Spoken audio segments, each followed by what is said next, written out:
Welcome to this short Shortcuts Live video where I'll be showing you how to enter the products into your Shortcuts Live.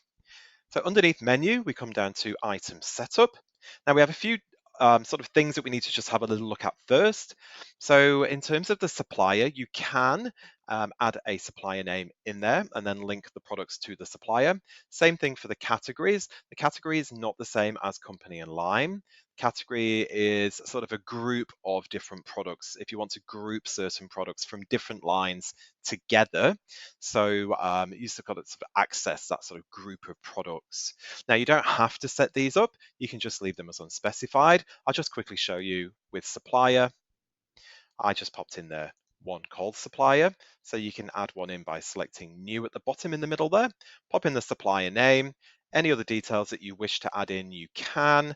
Only where we see the red marker is a field mandatory. So wherever you see the red marker going through the product setup process, you will need to have information next to that marker. So I'm just going to stick with supplier, which I created earlier. Go back to menu, and now we're going to go into products. Now, at the moment, we have no company or brand in here. So to add one, we come down to the bottom in the center, select on new. I'm going to pop this in as company, select done. Now that's set up. So we just go back a step, come back into products. We select on company. Now, once we've selected on the company, we need to add a line. So you can see that up there at the top. So we're going to come down to new. I'm going to type in here line. We go to done again. Now you can select back on brand, select on the word company. You can see we have the line. I'm going to select on the word line. And then we now move down to the product. So to add our product in, we select on new. Now, what is the name? So obviously, I'm going to just pop this one in as product. Now, there's no red markers here, so none of this is actually mandatory as yet. Now, but you are going to want to put in there a sell price. Now, the reason that's not mandatory at the moment is because the product usage just above where it says active there is listed as retail, but you can change that to professional if you want to, but it's retail at the moment. So the sell price for this one, I'm just going to pop in there at $40.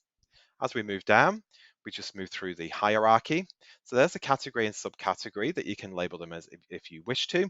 Now they are mandatory. So as I select, I'm just going to choose unspecified, unspecified again, and that pops that information in there.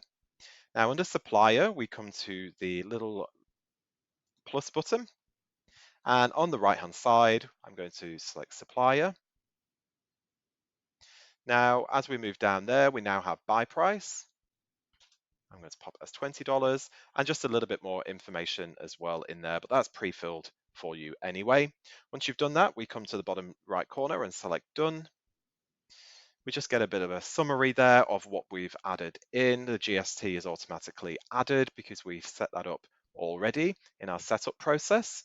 We go back to company, line, product, company, line, and product.